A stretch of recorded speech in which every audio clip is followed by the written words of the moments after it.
Violet in Bloom. Romance novels, by definition, wrap up neatly. The hero and heroine have pledged their love, and it is clear that this happy ending will be forever. This means, however, that an author can't write a true sequel. If I brought back the same hero and heroine from a previous book, I'd have to put the previous happy ending in jeopardy before assuring them of another. So romance series are instead collections of spin-offs, with secondary characters returning to star in their own novels, and previous protagonists popping by occasionally when needed. Rarely does an author get the chance to take a character and watch her grow over many books. This was what made Violet Bridgerton so special. When she first appeared in The Duke and I, she was a fairly two-dimensional, standard Regency mamma, but over the course of 8 books, she became so much more. With each Bridgerton novel, something new was revealed, and by the time I finished On the Way to the Wedding, she had become my favourite character in the series. Readers clamoured for me to write a happy ending for Violet, but I couldn't. Truly I couldn't. I really don't think I could write a hero good enough for her. But I, too, wanted to learn more about Violet, and it was a labour of love to write Violet in Bloom. I hope you enjoy it. Violet in Bloom, a novella. Surrey, England, 1774. Violet Elizabeth, what on earth do you think you're doing? At the sound of her governess's outraged voice, Violet Ledger paused, considering her options. There seemed little chance she could plead complete innocence. She had been caught red-handed after all. Or rather, purple-handed. She was clutching a breathtakingly aromatic blackberry pie, and the still warm filling had started to ooze over the lip of the pan. "Violet!" came Miss Fernburst's stern voice. She could say that she was hungry. Miss Fernburst knew well enough that Violet was mad for sweets. It was not entirely out of the realm of possibility that she might abscond with an entire pie to be eaten. Where? Violet thought quickly. Where would one go with an entire blackberry pie? Not back to her room. She'd never be able to hide the evidence. Miss Fernburst would never believe Violet was dumb enough to do that. No, if she was stealing a pie in order to eat it, she would take it outside, which was precisely where she'd been going. Although not exactly to eat a pie. She might make a truth of this lie yet. "Would you like some pie, Miss Fernburst?" Violet asked sweetly. She smiled and batted her eyes, well aware that despite her 8.5 years, she didn't look a day over 6. Most of the time she found this vexing. No one liked to be thought a baby, after all. But she was not above using her petite stature to her advantage when the situation warranted. "I'm having a picnic," Violet added for clarification. "With whom?" Miss Fernburst asked suspiciously. "Oh, my dollies. Meta and Sonia and Francesca and Fiona Marie and—" Violet rattled off a whole list of names, making them up as she went along. She did have a rather absurd number of dollies. As the only child in her generation, despite having a raft of aunts and uncles, she was showered with presents on a regular basis. Someone was always coming to visit them in Surrey. The proximity to London was simply too convenient for anyone to resist, and it seemed dollies were the gift du jour. Violet smiled. Miss Fernburst would have been proud of her thinking in French. It was really too bad there was no way to show it off. "Miss Violet," Miss Fernburst said sternly, "you must return that pie to the kitchen at once." "All of it?" "Of course you must return all of it," Miss Fernburst said in an exasperated voice. "You don't even have a utensil with which to cut yourself a piece, or consume it." True, but Violet's ambitions for the pie had not required utensils of any kind. She was already in deep, though, so she dug herself further in by replying, "I couldn't carry it all. I was planning to go back for a spoon." "And leave the pie in the garden for the crows to ravage?" "Well, I hadn't really thought of that." "Hadn't really thought of what?" came the deep, booming voice that could only belong to her father. Mr. Ledger walked closer. Violet, what on earth are you doing in the drawing-room with a pie? Precisely what I'm presently attempting to ascertain, Miss Fernburst said stiffly. Well, Violet stoled, trying not to glance longingly at the French doors that led to the lawn. She was sunk now. She'd never been able to fib to her father. He saw through everything. She didn't know how he did it. It must have been something in her eyes. She said she was planning a picnic in the garden with her dollies, Miss Fernburst reported. Really? Not a question, a statement. Her father knew her far too well to make it a question. Violet nodded. Well, a little nod, or maybe more of a bob of the chin. Because you always feed actual food to your toys, her father said. She said nothing. Violet, her father said sternly, what were you planning to do with that pie? Her eyes couldn't seem to leave a spot on the floor about 6 feet to her left. Violet? It was only going to be a small trap, she mumbled. A small what? A trap. For that Bridgerton boy. For? Her father chuckled. She could tell he hadn't meant to, and after he covered his mouth with a hand and a cough, his face was once again stern. He's horrid, she said, before he could scold her. Oh, he's not so bad. He's dreadful, father. You know that he is, and he doesn't even live here in Upper Smedley. He's only visiting. You'd think he would know how to behave properly. His father is a viscount, but— Violet? He is no gentleman, she sniffed. He's 9. 10, she corrected primly, and it is my opinion that a 10-year-old ought to know how to be a good house-guest. He's not our house-guest, her father pointed out. He's visiting the Millertons. Be that as it may, Violet said, thinking that she'd very much like to cross her arms. But she was still holding that accursed pie. Her father waited for her to finish the thought. She did not. Give the pie to Miss Fernburst, her father ordered. Being a good house-guest means that you don't behave horridly to the neighbours, Violet protested. The pie, Violet. She handed it to Miss Fernburst, who, in all truth, didn't look like she much wanted it. Shall I take it back to the kitchen? The governess inquired. Please do, Violet's father said. Violet waited until Miss Fernburst had disappeared around the corner, then she looked up at her father with a disgruntled expression. He put flour in my hair, father. Flowers? He echoed. Don't young girls like that sort of thing? Flour, father, flour, the kind one uses to bake cakes. Miss Fernburst had to wash my hair for 20 minutes just to get it out, and don't you laugh.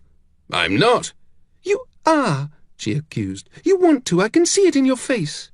I'm merely wondering how the young fellow managed it. I don't know, Violet ground out, which was the worst insult of all. He'd managed to cover her with finely ground flour, and she still didn't know how he'd done it. 1 minute she'd been walking in the garden, and the next she'd tripped and, poof, flour everywhere. Well, her father said matter-of-factly, I believe he's leaving at the week's end, so you won't have to endure his presence for very much longer, if at all, he added. We're not expecting to visit with the Millertons this week, are we? We weren't expecting to visit with them yesterday, Violet replied, and he still managed to flour me. How do you know it was he?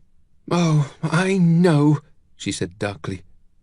As she was sputtering and coughing and batting at the flour cloud, she'd heard him cackling in triumph. If she hadn't had so much flour in her eyes, she probably would have seen him too, grinning in that awful boy way of his. He seemed perfectly pleasant when he and Georgie Millerton came for tea on Monday. Not when you weren't in the room. Oh. Well? Her father paused, his lips pursing thoughtfully. I'm sorry to have to say it, but it's a lesson in life you'll learn soon enough. Boys are horrid. Violet blinked. But... Mr. Ledger shrugged. I'm sure your mother will agree. But you're a boy. And I was horrid, I assure you. Ask your mother. Violet stared at him in disbelief. It was true that her parents had known each other since they were small children, But she could not believe that her father would ever have behaved badly toward her mother. He was so kind and thoughtful to her now. He was always kissing her hand and smiling at her with his eyes. "He probably likes you," Mr. Ledger said. "The Bridgerton boy," he clarified, as if that were necessary. Violet let out a horrified gasp. "He does not!" "Perhaps not," her father said agreeably. "Perhaps he is simply horrid. But he probably thinks you're pretty. That's what boys do when they think a girl is pretty. And you know I think you're uncommonly pretty." "You're my father," she said, giving him a bit of a look. Everyone knew that fathers were required to think their daughters were pretty. "I'll tell you what," he said, leaning down and touching her gently on the chin. "If that Bridgerton boy— what did you say his name was again?" "Edmund." "Edmund, right, of course. If Edmund Bridgerton bothers you again, I shall personally call upon him to defend your honour." "A duel?" Violet breathed, every inch of her tingling with horrified delight. "To the death," her father confirmed. "Or perhaps just a stern talking to. I'd really rather not go to the gallows for running through a 9-year-old boy." 10, Violet corrected. 10. You do seem to know a lot about young Master Bridgerton." Violet opened her mouth to defend herself because, after all, it wasn't as if she could have avoided knowing a few things about Edmund Bridgerton. She'd been forced to sit in the same drawing room with him for 2 hours on Monday. But she could tell that her father was teasing her. If she said anything more, he'd never stop. "May I go back to my room now?" she asked primly.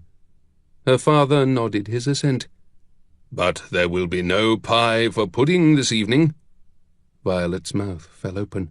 "But—" "No arguments, if you please. You were quite prepared to sacrifice the pie this afternoon. It doesn't seem right that you should have some now that you've been thwarted." Violet clamped her lips together in a mutinous line. She gave a stiff nod, then marched away toward the stairs. "I hate Edmund Bridgerton," she muttered. "What was that?" her father called out.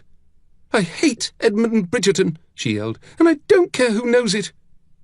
Her father laughed, which only made her more furious. Boys really were horrid, but especially Edmund Bridgerton. London, 9 years later. "I tell you, Violet," Miss Mary Philliby said with unconvincing certitude, "it is a good thing we're not raving beauties. It would make everything so complicated." Complicated how? Violet wanted to ask. Because from where she was sitting, at the wall with the wallflowers, watching the girls who weren't wallflowers, ravishing beauty didn't seem like such a bad thing. But she didn't bother to ask. She didn't need to. Mary would take only one breath before imploring, "Look at her! Look at her!"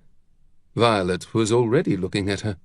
"She's got 8 men at her side," Mary said, her voice an odd combination of awe and disgust. "I count 9, Violet murmured. Mary crossed her arms. "I refuse to include my own brother." Together they sighed, all 4 of their eyes on Lady Begonia Dixon, who, with her rosebud mouth, sky-blue eyes, and perfectly sloped shoulders, had enchanted the male half of London society within days of her arrival in town. Her hair was probably glorious too, Violet thought disgruntledly. Thank heavens for wigs. Truly, they were the great levellers, allowing girls with dishwater blonde hair to compete with the ones with the shiny curly locks of gold. Not that Violet minded her dishwater blonde hair. It was perfectly acceptable, and shiny even, just not curly or gold. "How long have we been sitting here?" Mary wondered aloud. 3/4 of an hour, Violet estimated. "That long?" Violet nodded glumly. "I'm afraid so." "There aren't enough men," Mary said. Her voice had lost its edge, and she sounded somewhat deflated. But it was true. There weren't enough men.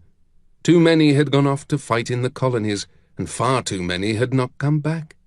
Add to that the complication that was Lady Begonia Dixon. 9 men lost to the rest of them right there, Violet thought morosely. And the shortage was dire indeed. "I have danced only once all night," Mary said. There was a pause then. "And you?" "Twice," Violet admitted. "But once was with your brother." "Oh, well, then that doesn't count." "Yes, it does," Violet shot back. Thomas Philliby was a gentleman with 2 legs and all his teeth, and as far as she was concerned, he counted. "You don't even like my brother." There was nothing to say that wasn't rude or a lie, so Violet just did a funny little motion with her head that could be interpreted either way. "I wish you had a brother," Mary said. "So he could ask you to dance?" Mary nodded. "Sorry." Violet waited a moment, expecting Mary to say, "It's not your fault," but Mary's attention had finally been ripped from Lady Begonia Dixon, and she was presently squinting at someone over by the lemonade table. "Who's that?" Mary asked. Violet cocked her head to the side. "The Duke of Ashbourne, I believe." "No, not him," Mary said impatiently. "The one next to him." Violet shook her head. "I don't know." She couldn't get a very good look at the gentleman in question, but she was quite sure she didn't know him.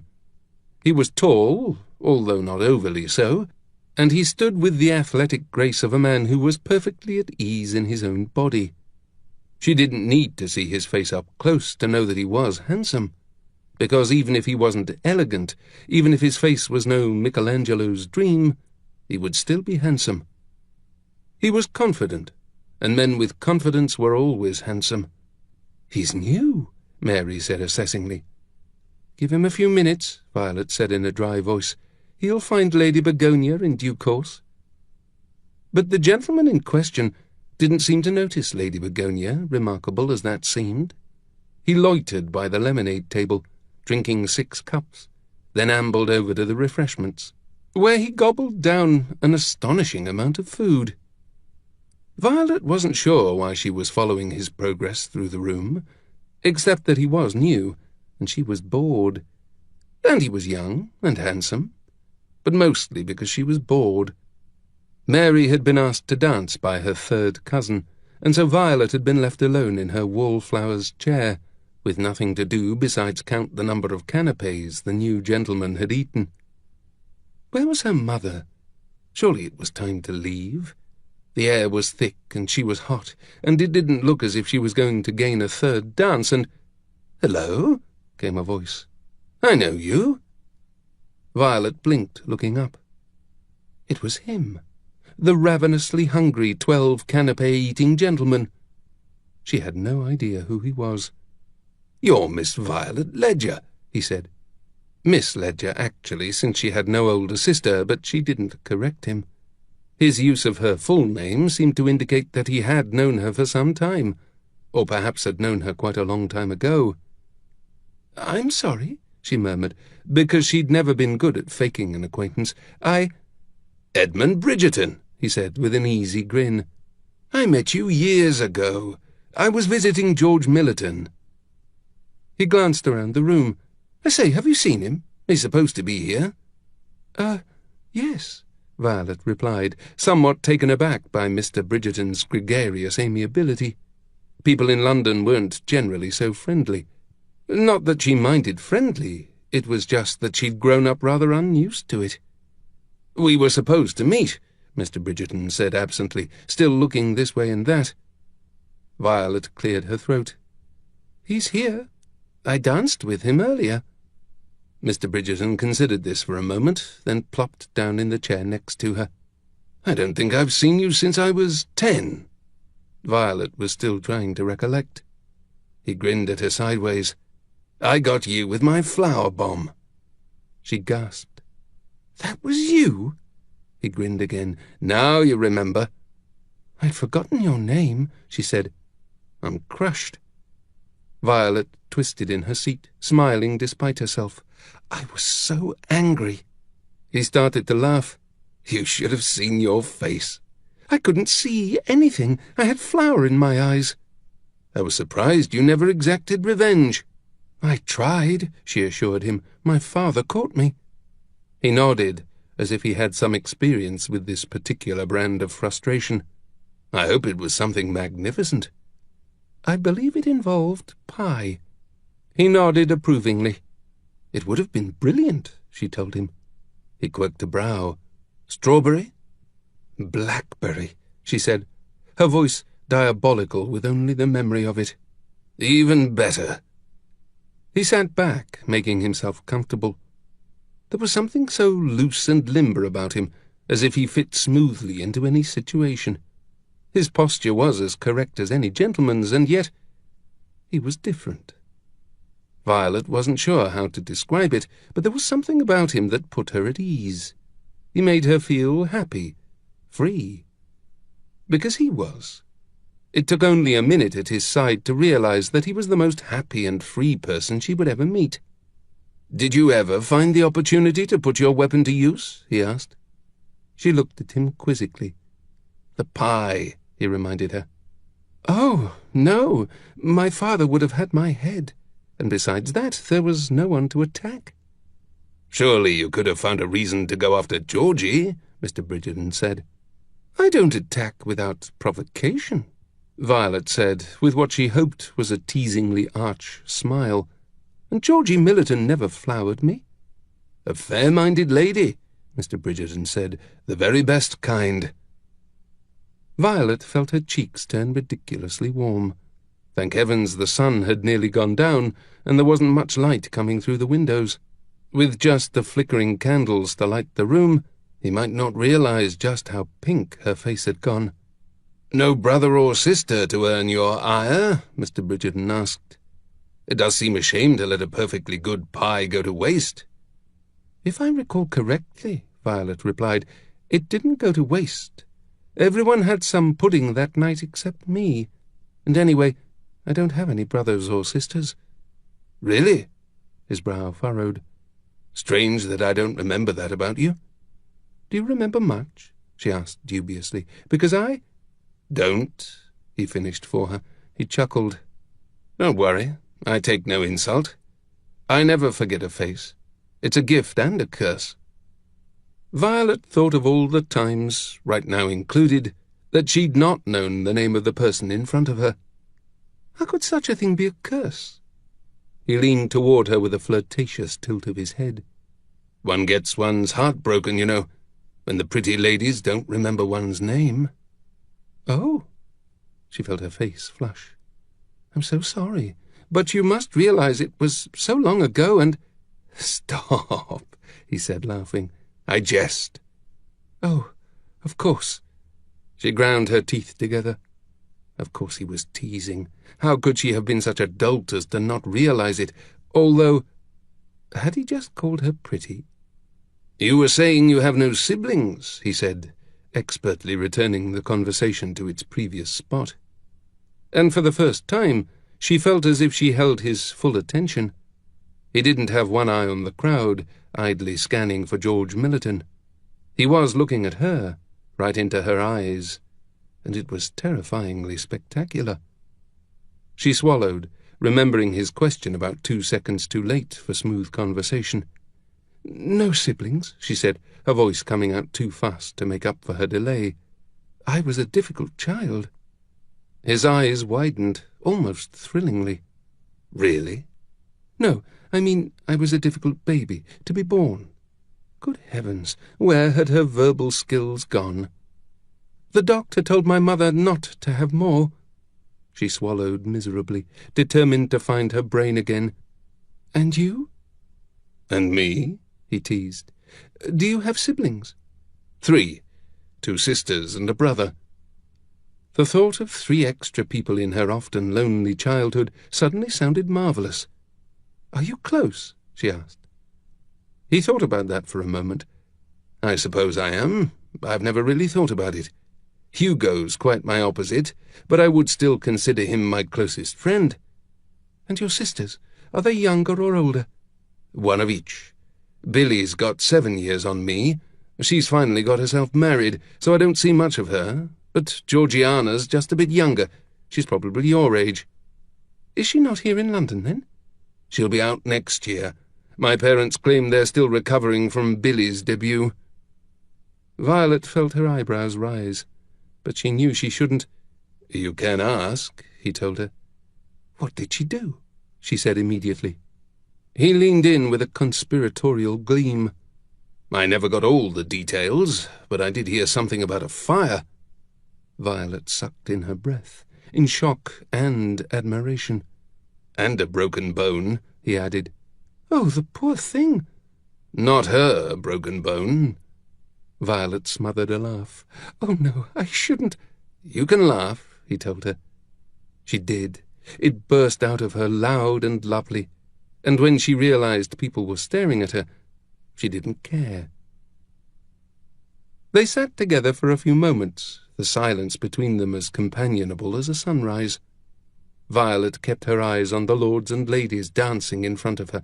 Somehow she knew that if she dared to turn and look at Mr. Bridgerton, she'd never be able to look away. The music drew to a close, but when she looked down, her toes were tapping, his too, and then, "I say, Miss Ledger, would you like to dance?" She turned then, and she did look at him. And it was true, she realized. She wasn't going to be able to look away.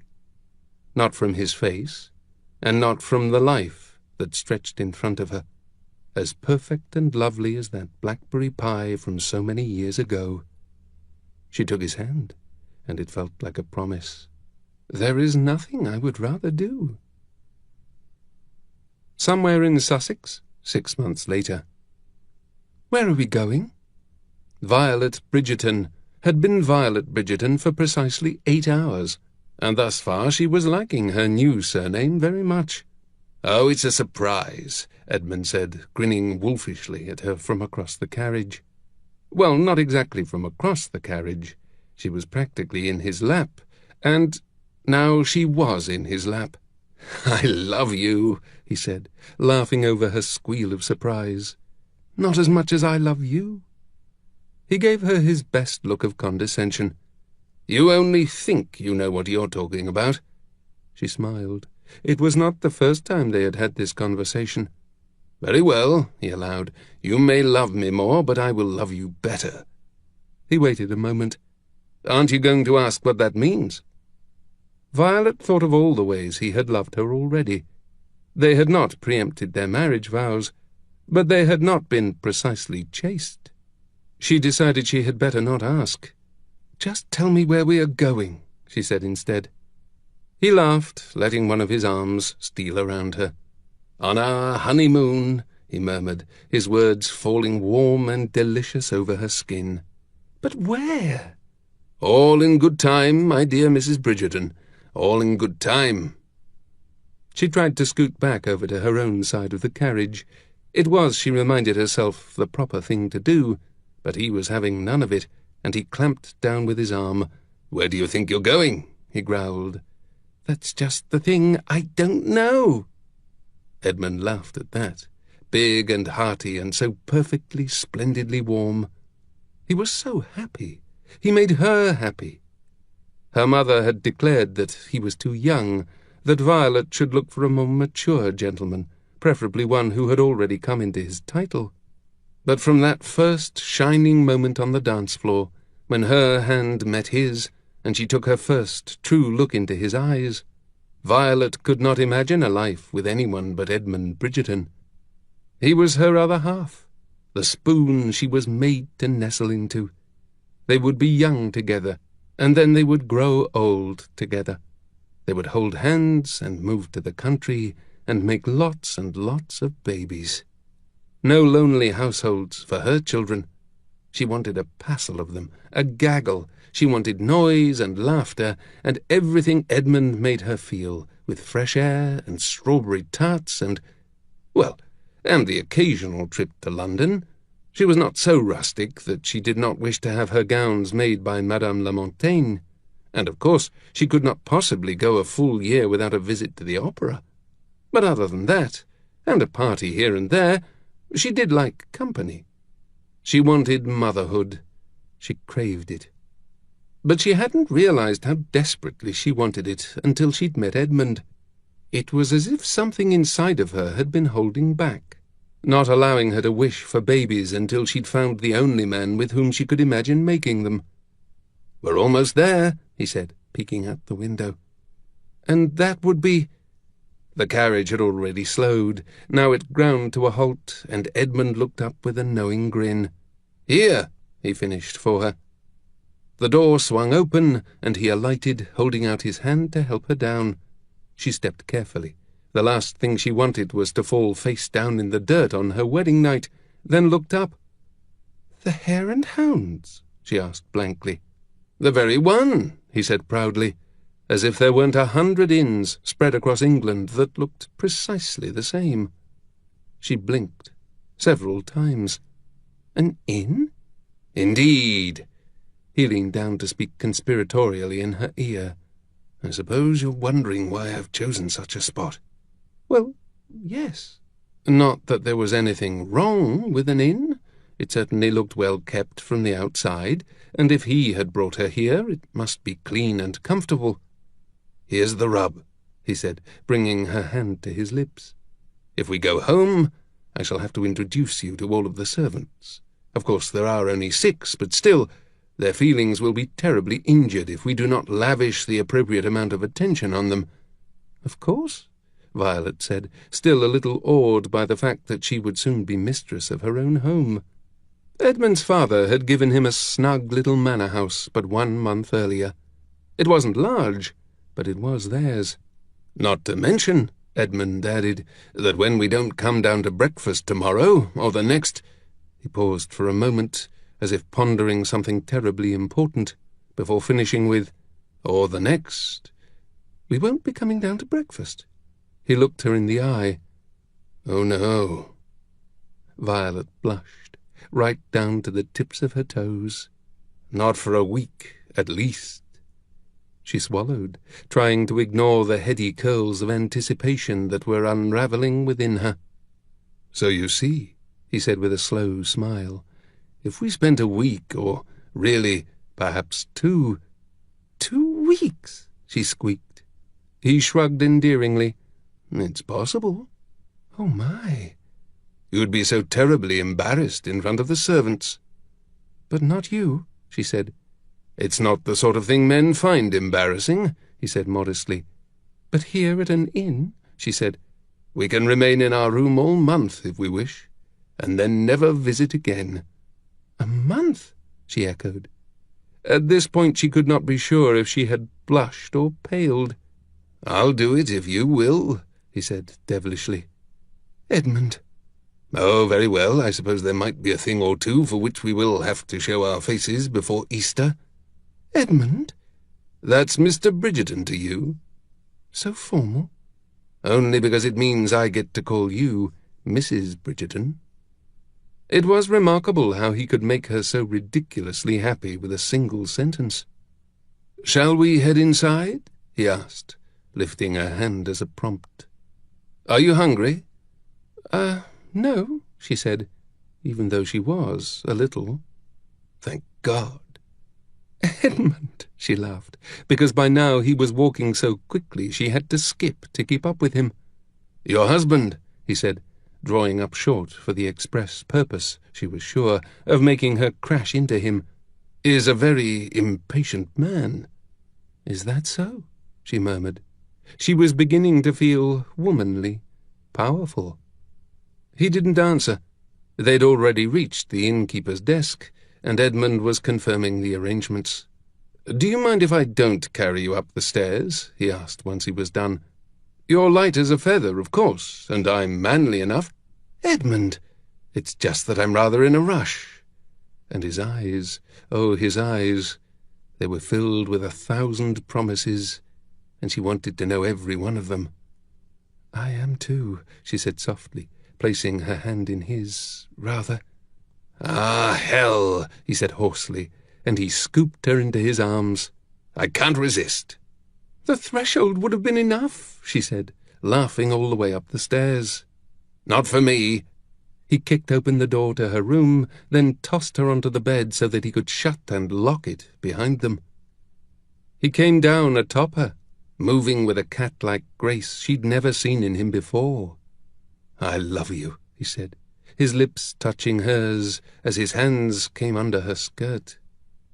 "I love you more," she gasped, because the things he was doing, they ought to be illegal.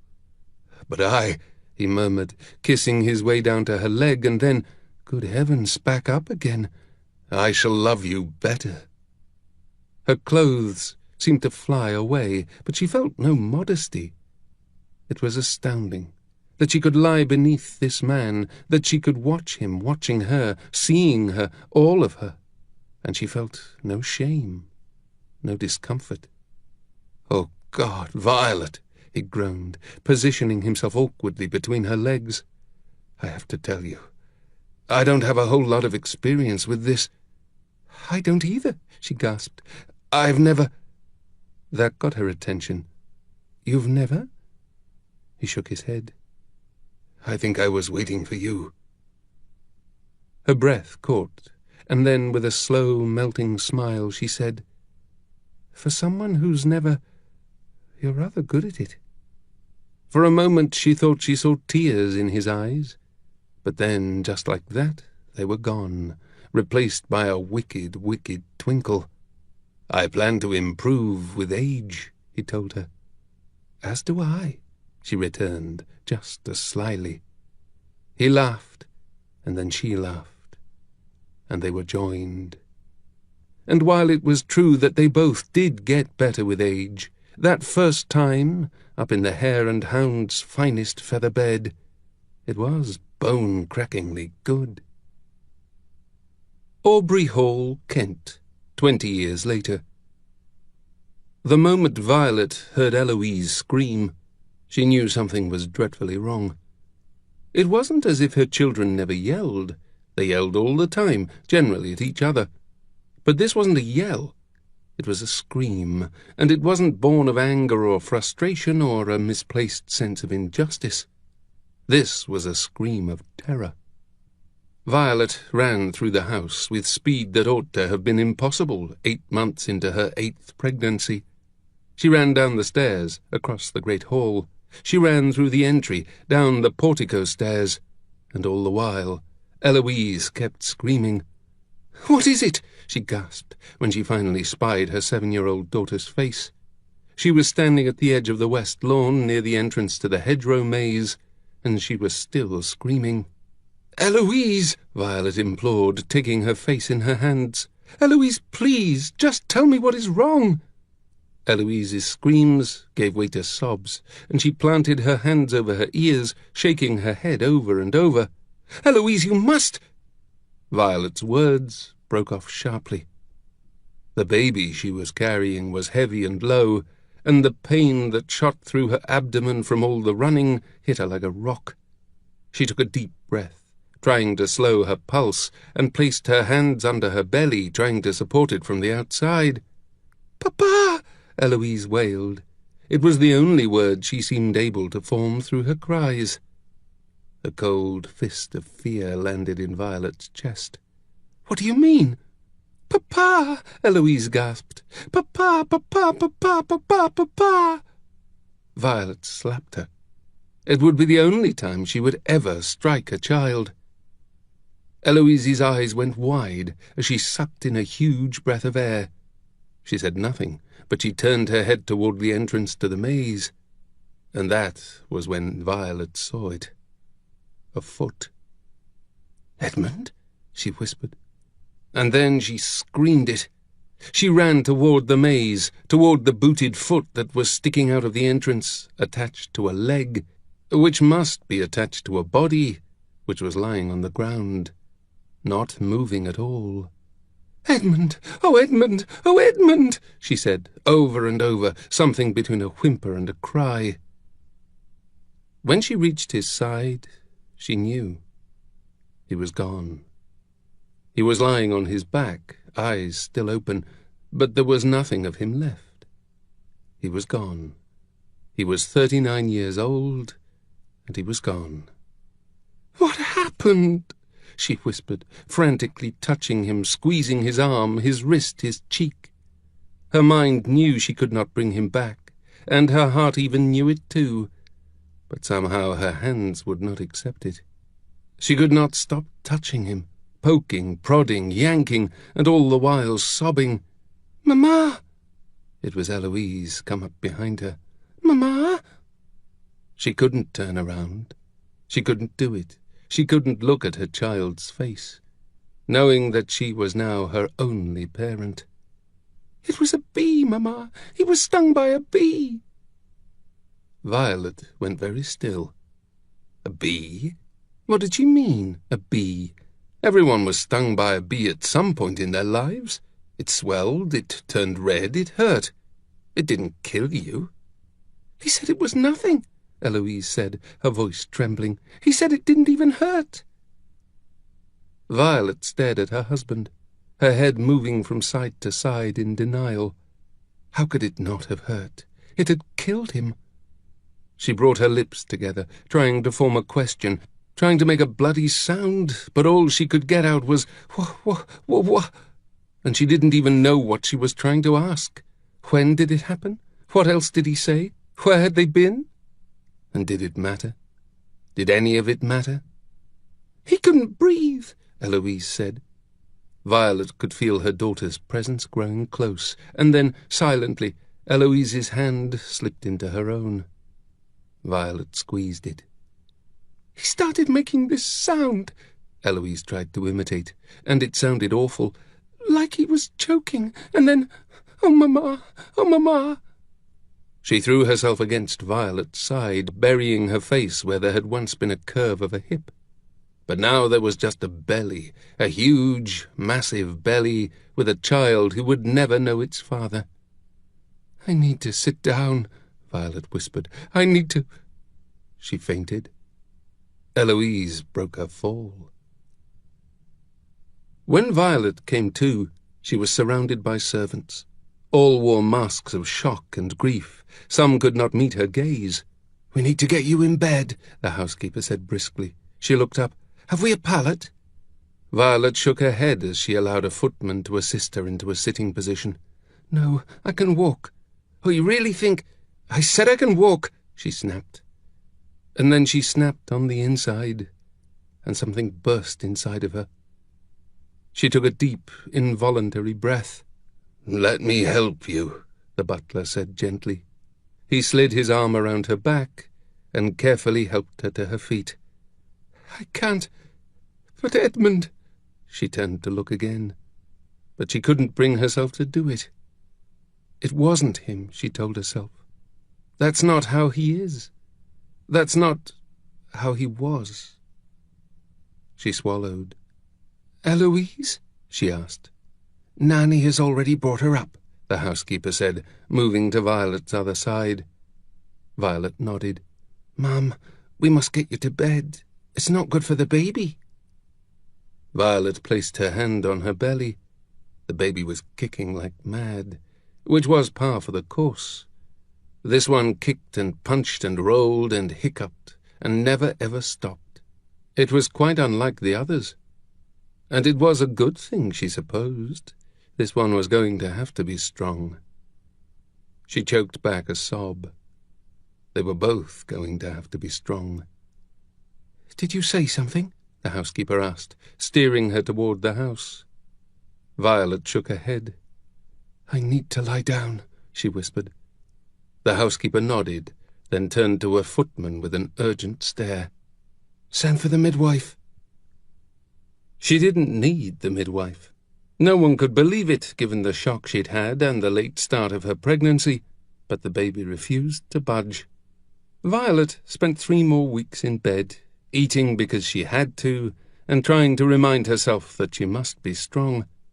Edmund was gone, but she had 7 children who needed her, 8, including the stubborn one in her belly. And then finally, after a quick and easy birth, the midwife announced, "It's a girl," and placed a tiny, quiet bundle in Violet's arms. A girl. Violet couldn't quite believe it. She'd convinced herself it would be a boy. She would name him Edmund. The A to G alphabetization of her first 7 children be damned. He would be called Edmund, and he would look like Edmund, because surely that was the only way she would be able to make sense of all this. But it was a girl, a pink little thing who hadn't made a sound since her initial wail. "Good morning," Violet said to her, because she didn't know what else to say. She looked down, and she saw her own face, smaller and a bit rounder, but definitely not Edmund's. The baby looked at her, straight into her eyes, even though Violet knew that could not be true. Babies didn't do that so soon after birth. Violet should know. This was her 8th. But this one, she didn't seem to realize she wasn't supposed to stare her mother down. And then she blinked, twice. She did it with the most startling deliberation, as if to say, "I'm here, and I know exactly what I'm doing." Violet caught her breath, so totally and instantly in love she could hardly bear it. And then the baby let out a cry like nothing she had ever heard. She wailed so hard the midwife jumped. She screamed and screamed and screamed, and even as the midwife fussed and the maids came running in, Violet could do nothing but laugh. "She's perfect," she declared, trying to latch the tiny banshee onto her breast. "She is absolutely perfect." "What shall you name her?" the midwife asked, once the baby had busied herself trying to figure out how to nurse. "Hyacinth," Violet decided. It was Edmund's favourite flower, especially the little grape hyacinths that popped up each year to greet the spring. They marked the new birth of the landscape, and this hyacinth, her hyacinth, would be Violet's new birth. The fact that as an H she would follow perfectly after Anthony, Benedict, Colin, Daphne, Eloise, Francesca, and Gregory, well, that simply made it all the more perfect. There was a knock at the door, and Nanny Pickens poked her head in. "The girls would love to see her ladyship," she said to the midwife, "if she's ready." The midwife looked to Violet, who nodded. Nanny ushered her 3 charges inside with a stern, "Remember what we talked about. Do not tire your mother." Daphne came over to the bed, followed by Eloise and Francesca. They possessed Edmund's thick chestnut hair. All of her children did, and Violet wondered if Hyacinth would be the same. Right now she possessed just the tiniest tuft of peachy fuzz. "Is it a girl?" Eloise asked abruptly. Violet smiled and changed her position to show off the new baby. "It is." "Oh, thank heavens," Eloise said with a dramatic sigh. "We needed another one." Beside her, Francesca nodded. She was what Edmund had always called Eloise's accidental twin. They shared a birthday, the two of them, a year apart. At 6, Francesca generally followed Eloise's lead. Eloise was louder, bolder, but every now and then Francesca would surprise them all and do something that was completely her own. Not this time, though. She stood beside Eloise, clutching her stuffed doll, agreeing with everything her older sister said. Violet looked over at Daphne, her oldest girl. She was nearly 11, certainly old enough to hold a baby. "Do you want to see her?" Violet asked. Daphne shook her head. She was blinking rapidly, the way she did when she was perplexed, and then all of a sudden she stood up straighter. "You're smiling," she said. Violet looked back down at Hyacinth, who'd dropped off her breast and fallen quite asleep. "I am," she said, and she could hear it in her voice. She'd forgotten what her voice sounded like with a smile in it. "You haven't smiled since Papa died," Daphne said. "I haven't?" Violet looked up at her. Was that possible? She hadn't smiled in 3 weeks. It didn't feel awkward. Her lips formed the curve out of memory, perhaps with just a little bit of relief, as if they were indulging in a happy memory. "You haven't?" Daphne confirmed. She must be right, Violet realized. If she hadn't managed to smile for her children, she certainly hadn't done so in solitude. The grief she'd been feeling, it had yawned before her, swallowed her whole. It had been a heavy physical thing, making her tired, holding her down. No one could smile through that. "What is her name?" Francesca asked. "Hyacinth." Violet shifted her position so the girls could see the baby's face. "What do you think?" Francesca tilted her head to the side. "She doesn't look like a hyacinth," Francesca declared. "Yes, she does," Eloise said briskly. "She's very pink." Francesca shrugged, conceding the point. "She'll never know Papa," Daphne said quietly. No, Violet said. No, she won't. No one said anything, and then Francesca, little Francesca, said, We can tell her about him. Violet choked on a sob. She hadn't cried in front of her children since that very first day. She'd saved her tears for her solitude, but she couldn't stop them now. I think that's a wonderful idea, Franny. Francesca beamed, and then she crawled onto the bed, squirming in until she'd found the perfect spot at her mother's right side. Eloise followed, and then Daphne, and all of them, all the Bridgerton girls, peered down at the newest member of their family. He was so very tall, Francesca began. Not so tall, Eloise said. Benedict is taller. Francesca ignored her. He was tall, and he smiled a great deal. He held us on his shoulders, Daphne said, her voice starting to wobble, until we grew too large. And he laughed, Eloise said. He loved to laugh. He had the very best laugh, our papa. London, 13 years later. Violet had made it her life's work to see all 8 of her children happily settled in life, and in general she did not mind the myriad tasks this entailed. There were parties and invitations and dressmakers and milliners, and that was just the girls. Her sons needed just as much guidance, if not more. The only difference was that society afforded the boys considerably more freedom, which meant that Violet did not need to scrutinize every last detail of their lives. Of course, she tried. She was a mother, after all. She had a feeling, however, that her job as mother would never be so demanding as it was right at this moment, in the spring of 1815. She knew very well that in the grand scheme of life she had nothing about which to complain. In the past 6 months, Napoleon had escaped Elba. A massive volcano had erupted in the East Indies, and several hundred British soldiers had lost their lives at the Battle of New Orleans, mistakenly fought after the peace treaty with the Americans had been signed. Violet, on the other hand, had 8 healthy children, all of whom presently had both feet planted on English soil. However, there was always a however, wasn't there? This spring marked the first, and Violet prayed, the last season for which she had 2 girls on the market. Eloise had debuted in 1814, and anyone would have called her a success. 3 marriage proposals in 3 months. Violet had been over the moon. Not that she would have allowed Eloise to accept 2 of them. The men had been too old. Violet did not care how highly ranked the gentlemen were. No daughter of hers was going to shackle herself to someone who would die before she reached 30. Not that this couldn't happen with a young husband. Illness, accidents, freakishly deadly bees, any number of things could take a man out in his prime. But still, an old man was more likely to die than a young one. And even if that weren't the case, what young girl in her right mind wanted to marry a man past 60? But only 2 of Eloise's suitors had been disqualified for age.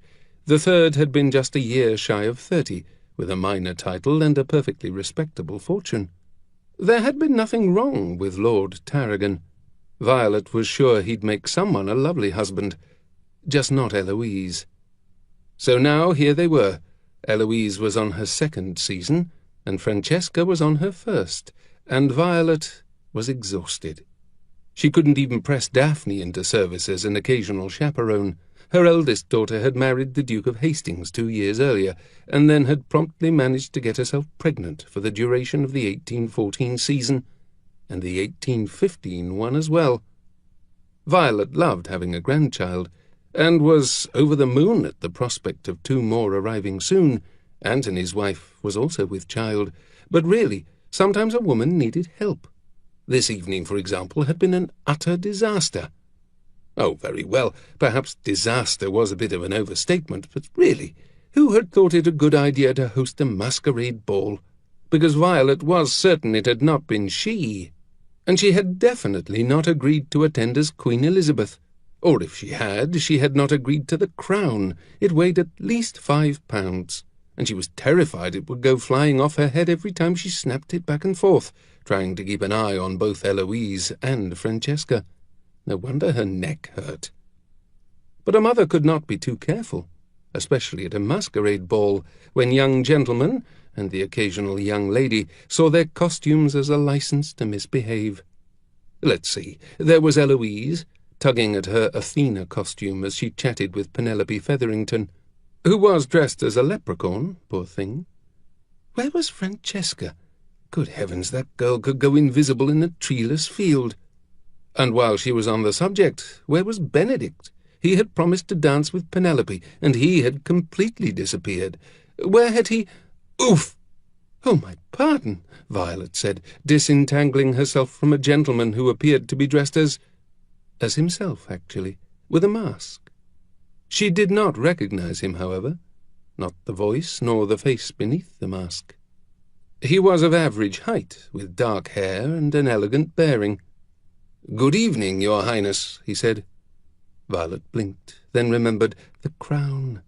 Although how she might forget the 5-pound monstrosity on her head, she'd never know. "Good evening," she replied. "Are you looking for someone?" Again she wondered at the voice, and again she came up with nothing. Several someones, actually," she murmured, "unsuccessfully." "My condolences," he said, taking her hand and leaning over it with a kiss. "I, myself, try to restrict my quests to one someone at a time." "You don't have 8 children," Violet almost retorted, but at the last moment she held her tongue. If she did not know this gentleman's identity, there was a chance that he did not know hers either.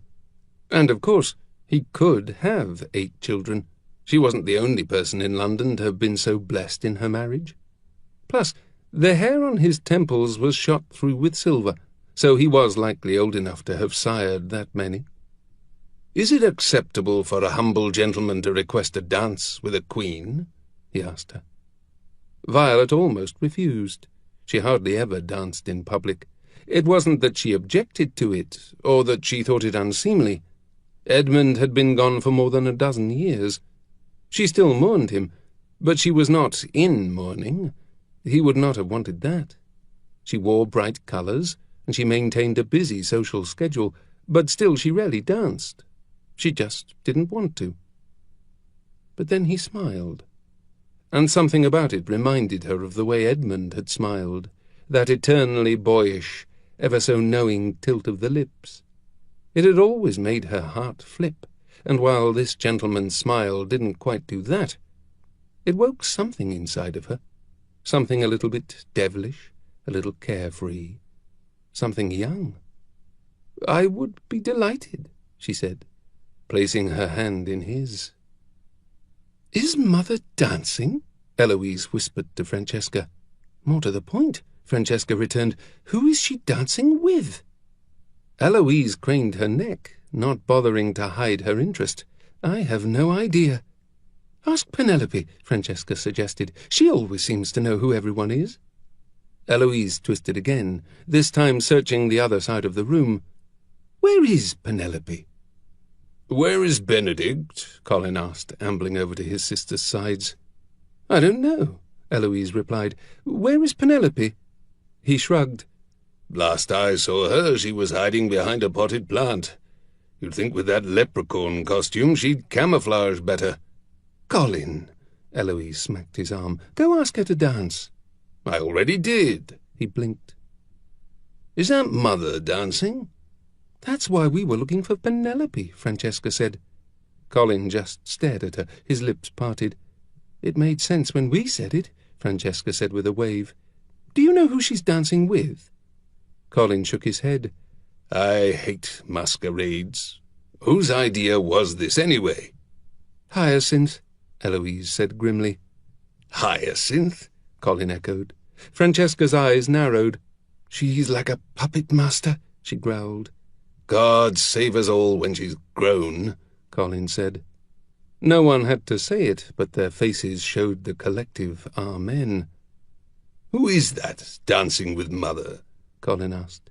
"We don't know," Eloise replied. "That's why we were looking for Penelope. She always seems to know these things." "She does?" Eloise scowled at him. "Do you notice anything?" "Quite a lot, actually," he said affably. "Just not generally what you want me to notice." "We are going to stand here," Eloise announced, "until the dance is finished, and then we shall question her." "Question whom?" They all looked up. Anthony, their eldest brother, had arrived. "Mother is dancing," Francesca said. Not that that technically answered his question. "With whom?" Anthony asked. "We don't know," Colin told him. "And you plan to interrogate her about it?" "That was Eloise's plan," Colin replied. "I didn't hear you arguing with me," Eloise shot back. Anthony's brows came together. "I should think it is the gentleman who warrants an interrogation." "Has it ever occurred to you," Colin asked of none of them in particular, "that as a woman of 52 years, she is perfectly capable of choosing her own dance partners?" "No," Anthony replied, his sharp syllables slicing across Francesca's. "She's our mother." "Actually, she's only 51, Eloise said. At Francesca's sour glare, she added, "Well, she is." Colin gave one baffled look at his sisters before turning to Anthony. "Have you seen Benedict?" Anthony shrugged. "He was dancing earlier." "With someone I don't know," Eloise said with rising intensity and volume. All three of her siblings turned to her. "None of you find it curious," she demanded, "that both Mother and Benedict are dancing with mysterious strangers?" "Not really, no," Colin murmured. There was a pause as they all continued to watch their mother make her elegant steps on the dance floor, and then he added, "It occurs to me that this might be why she never dances." Anthony quirked an imperious brow. "We've stood here for the past several minutes and done nothing but speculate about her behaviour," Colin pointed out. Silence, and then from Eloise, "So? She's our mother," Francesca said. "You don't think she deserves her privacy?" "No, don't answer that," Colin decided. "I'm going to look for Benedict." "You don't think he deserves his privacy?" Eloise countered. "No," Colin replied. "But at any rate, he's safe enough. If Benedict doesn't want to be found, I won't find him." With wry salute, he wandered off toward the refreshments, although it was really quite obvious that Benedict wasn't anywhere near the biscuits. "Here he comes," Francesca hissed, and true enough the dance had ended, and Violet was walking back to the perimeter of the room. "Mother," Anthony said sternly the moment she reached her children. "Anthony," she said with a smile, "I haven't seen you all evening. How is Kate? I'm so sorry she wasn't feeling up to attending." "Who were you dancing with?" Anthony demanded. Violet blinked. "I beg your pardon?" "Who were you dancing with?" Eloise repeated. "Honestly," Violet said with a faint smile, "I don't know." Anthony crossed his arms. "How is that possible?" "It's a masquerade ball," Violet said with some amusement. "Secret identities and all that." "Are you going to dance with him again?" Eloise asked. "Probably not," Violet said, glancing out over the crowd. "Have you seen Benedict? He was supposed to dance with Penelope Featherington." "Don't try to change the subject," Eloise said. Violet turned to her, and this time her eyes held a light gleam of reproof. "Was there a subject?"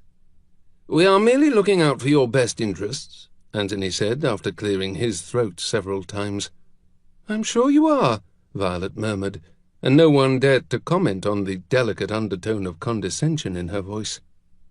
"It's just that you so rarely dance," Francesca explained. "Rarely?" Violet said lightly. "Not never?" And then Francesca voiced what they had all been wondering. "Do you like him?" "The man with whom I just danced? I don't even know his name. But he had a very nice smile," Violet cut in, "and he asked me to dance." "And?" Violet shrugged. "And that's all. He talked a great deal about his collection of wooden ducks. I doubt our paths will cross again." She nodded at her children. "If you will excuse me." Anthony, Eloise, and Francesca watched her walk away. After a long beat of silence, Anthony said, "Well." "Well," Francesca concurred. They looked expectantly at Eloise, who scowled back at them and finally exclaimed, "No, that did not go well." There was another long unfilled silence, and then Eloise asked, "Do you think she will ever remarry?" "I don't know," Anthony said. Eloise cleared her throat. "And how do we feel about that?" Francesca looked at her with obvious disdain. "You're speaking about yourself in the plural now?" "No, I honestly want to know how we feel about it, because I don't know how I do." "I think," Anthony began, but several seconds went by before he slowly said, "I think we think that she can make her own decisions." None of them noticed Violet standing behind them, hidden by a large decorative fern, smiling. Aubrey Hall, Kent, years later. There weren't very many advantages to growing older, but this, Violet thought with a happy sigh, as she watched several of her younger grandchildren frolicking on the lawn, had to be one of them. 75. Who would have ever thought she'd reached such an age? Her children had asked her what she wanted. It was a huge milestone, they said. She should have a grand party to celebrate. "Just family," had been Violet's reply. It would still be very grand. She had 8 children, 33 grandchildren, and 5 great-grandchildren. Any family gathering would be grand. "What are you thinking, Mamma?" Daphne asked, coming to sit next to her on one of the comfortable chaises Kate and Anthony had recently purchased for Aubrey Hall. "Mostly how happy I am." Daphne smiled wryly. "You always say that." Violet gave a one-shouldered shrug. "I always am." "Really?" Daphne didn't sound as if she quite believed her. "When I'm with all of you?" Daphne followed her gaze, and together they watched the children. Violet wasn't sure how many were out there. She'd lost count when they had started playing a game that involved a tennis ball, 4 shuttlecocks, and a log. It must have been fun, because she would have sworn she saw 3 boys drop from trees to take part. "I think that's all of them," she said. Daphne blinked, then asked, "On the lawn? I don't think so. Mary's inside, I'm certain of that. I saw her with Jane and—" "No. I mean, I think I'm done with grandchildren." She turned toward Daphne and smiled. "I don't think my children are going to give me any more." "Well, I'm certainly not," Daphne said, with an expression that clearly said, "Perish the thought." "And Lucy cannot." The doctor made her promise, and— She paused, and Violet enjoyed simply watching her face. It was so entertaining to watch her children think. No one ever told you that, when you became a parent, how much fun it was to watch them do the quietest things. Sleeping and thinking. She could watch her progeny do those forever, even now, when 7 of the 8 had passed the age of 40. "You're right," Daphne finally concluded. "I think we're all done." "Barring surprises," Violet added, because truly she wouldn't mind if one of her children managed to produce one last grandchild. "Well, yes," Daphne said with a rueful sigh. "I know all about those." Violet laughed. "And you wouldn't have it any other way?" Daphne smiled. "No." "He just dropped from a tree," Violet said, pointing toward the lawn. "A tree?" "On purpose," Violet assured her. "Of that I have no doubt. I swear that boy is part monkey." Daphne looked out over the lawn, her eyes moving swiftly from side to side, looking for Edward, her youngest son. "I'm so glad we're here. He needs siblings, poor thing. The other 4 hardly count. They're so much older." Violet craned her neck. "He appears to have got into an altercation with Anthony and Ben." "Is he winning?" Violet squinted a bit. "It looks as if he and Anthony are working together. Oh, wait. Here comes Daphne. Little Daphne," she added, as if it were necessary. "That should even things out," Daphne said, grinning as she watched her namesake box her son's ears. Violet smiled and let out a yawn. "Tired, Mamma?" "A bit." Violet hated to admit to such things. Her children were always so quick to worry about her.